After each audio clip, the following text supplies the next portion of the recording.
امریکی فوج کا جنوبی ایران پر فضائی حملہ، امریکی سینٹرل کمانڈ کے ترجمان نے حملے کی تصدیق کر دی۔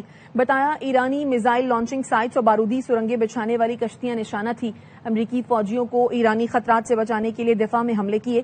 ترجمان نے یہ بھی کہا امریکی سینٹرل کمانڈ جنگ بندی کے دوران تحمل کے ساتھ دفاع کر رہی ہے۔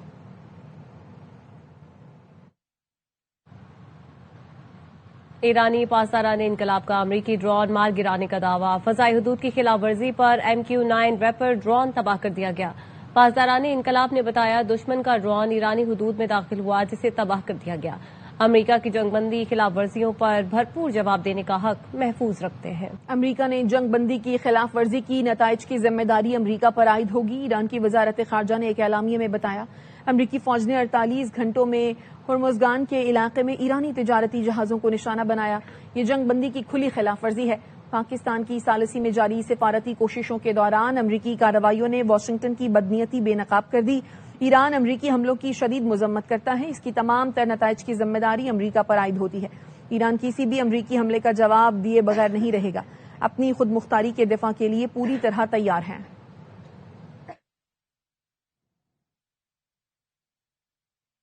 عمان کے ساحل کے قریب جہاز کو نشانہ بنانے کی اطلاعات، برطانوی میری ٹائم ایجنسی نے بتایا واقعہ مسقط سے 60 ناٹیکل مائل دور پیش آیا۔ دھماکے کی وجہ سے جہاز کا کچھ ایندھن سمندر میں بہہ گیا۔ عملے کے تمام ارکان محفوظ ہیں۔ برطانوی ادارے نے خطے میں تمام بحری جہازوں کو احتیاط برتنے اور کسی بھی مشکوک سرگرمی کی فوری اطلاع دینے کی ہدایت کی ہے۔ واقعے کی تحقیقات جاری ہیں۔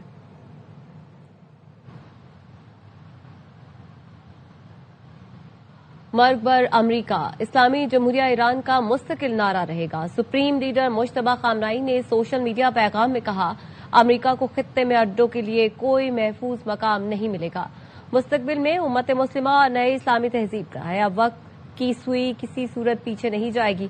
خطے کے غیور قومیں اور سرزمین اب امریکی فوجی اڈوں کے لیے ڈھال نہیں بنے گی۔ خلیج میں امریکی شرارتوں کے لیے اب کوئی محفوظ پناہ گاہ باقی نہیں بچی۔ فوجی اڈوں کے خاتمے سے امریکہ خطے میں سابقہ حیثیت سے دور ہوتا جا رہا ہے۔ دشمن ایران کو ہتھیار ڈالنے پر مجبور کرنے میں ناکام رہا ہے۔ امریکی صدر ٹرمپ نے ایران کا افزودہ یورینیم تلف کرنے کے لیے تجاویز پیش کر دی۔ ٹروتھ سوشل پر لکھا ایران افزودہ یورینیم امریکہ کے حوالے کرے جسے امریکہ لا کر تلف کیا جا سکے۔ افزودہ یورینیم ایران سے مل کر اس کی جگہ پر بھی تلف کیا جا سکتا ہے۔ ایرانی یورینیم کو کسی اور قابل قبول مقام پر بھی تلف کیا جا سکتا ہے جس کا ایٹمی توانائی کمیشن یا مساوی ادارہ تلفی کے دوران گواہ ہو۔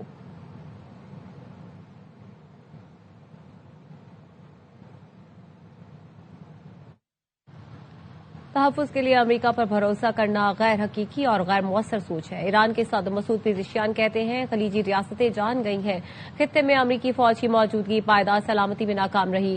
ایرانی صدر نے وزارت دفاع کا دورہ کیا اور فوجی افسروں سے ملاقات کی۔ کہا دشمن نے نئی ٹیکنالوجی اور جدید آلات استعمال کیے، اب ایران کو بھی اپنا دفاعی ڈھانچہ جدید بنانے کی ضرورت ہے۔ ایرانی صدر نے سیاسی معاملات سے دور رہنے اور پیشہ ورانہ فرائض کی انجام دہی پر فوج کا شکریہ ادا کیا۔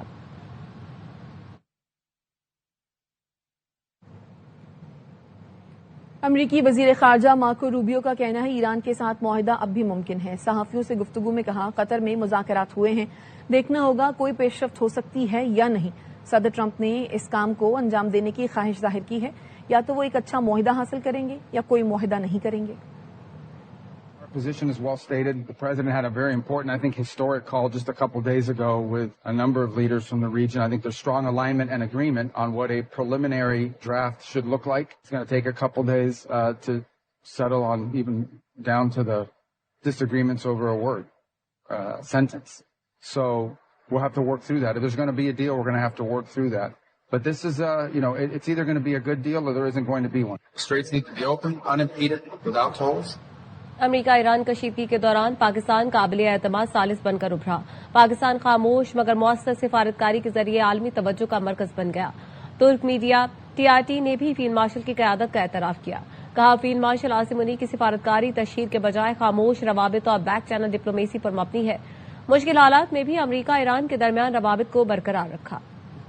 پاکستان خاموش مگر مؤثر سفارتکاری کے ذریعے عالمی توجہ کا مرکز بن گیا۔ ترک میڈیا بھی فیلڈ مارشل کی قیادت کا معترف۔ پاکستان کے ثالثی کردار کی بین الاقوامی سطح پر پذیرائی جاری ہے۔ ترک میڈیا TRT کا کہنا ہے امریکہ ایران کشیدگی کے دوران پاکستان دونوں فریقین کے درمیان قابل اعتماد ثالث کے طور پر سامنے آیا۔ فیلڈ مارشل عاصم منیر کے ثالثی اور سفارتی کردار نے پاکستان کی علاقائی اہمیت کو نئی تقویت دی۔ TRT کے مطابق فیلڈ مارشل عاصم منیر حقیقت پسند اور نتائج پر مبنی سفارتی انداز رکھنے والی شخصیت کے طور پر سامنے آئے۔ فیلڈ مارشل عاصم منیر کی سفارتکاری تشہیر کے بجائے خاموش روابط اور بیک چینل ڈپلومیسی پر مبنی ہے اور مشکل حالات میں بھی امریکہ ایران کے درمیان روابط برقرار رکھے۔ TRT کے مطابق علاقائی قوتوں کے برعکس پاکستان نے خاموش، منظم اور مؤثر سفارتکاری کا راستہ اپنایا۔ پاکستان کی اصلی قیادت اقتصادی راہداری، علاقائی روابط اور سفارتکاری کے ضامن کے طور پر ابھری۔ پاکستان امریکہ، چین، خلیجی ریاستوں، ایران اور ترکیہ کے ساتھ فعال روابط برقرار رکھے ہوئے ہے۔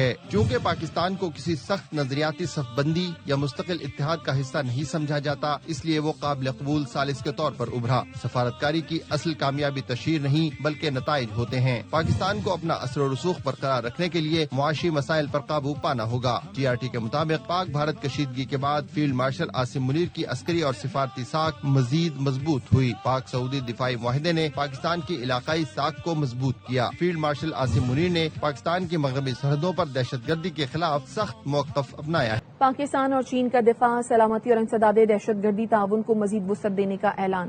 CPAC 2 کی ترقی اور گوادر پورٹ کو علاقائی رابطہ مرکز بنانے پر بھی اتفاق کیا گیا۔ وزیر اعظم کے دورہ چین سے متعلق مشترکہ اعلامیہ جاری۔ دونوں ملکوں نے سیکورٹی پارٹنرشپ کے قیام پر اتفاق اور خطے میں امن و استحکام کے لیے مشترکہ کردار پر زور دیا۔ چین نے پاکستان کی خود مختاری، سلامتی اور علاقائی سالمیت کے لیے غیر متزلزل حمایت کا عزم دہرایا۔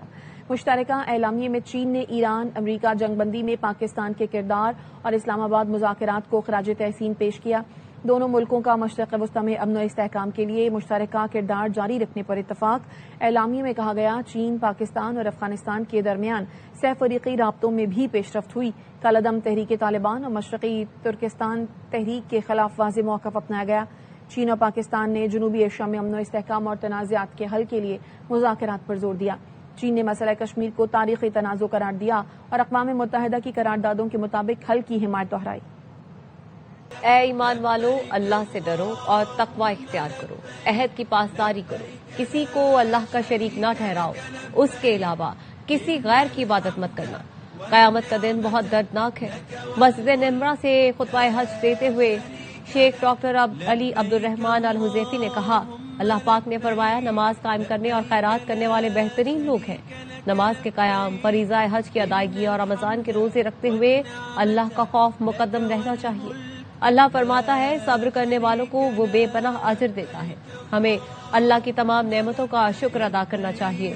اللہ کی اپنے بندوں کے لیے کچھ سنتیں ہیں۔ جو ایمان لاتا ہے اللہ ان کا دفاع اور مدد کرتا ہے۔ اللہ نے قرآن میں ایک قوم کا ذکر کیا جو ظلم کرتی تھی، اللہ نے ان سے تمام نعمتیں چھین لیں۔ اللہ نے فرمایا حضور صلی اللہ علیہ وآلہ وسلم کی تعلیمات پر عمل کرو۔ اللہ نے دین میں آپ کے لیے کوئی مشکل نہیں رکھی۔ سب سے بہترین دعا وہ ہے جو یوم عرفہ کے دن مانگی جائے، اے اللہ مسلمانوں میں یکجہتی عطا فرما، مسلمانوں کے تمام معاملات کی حفاظت فرما۔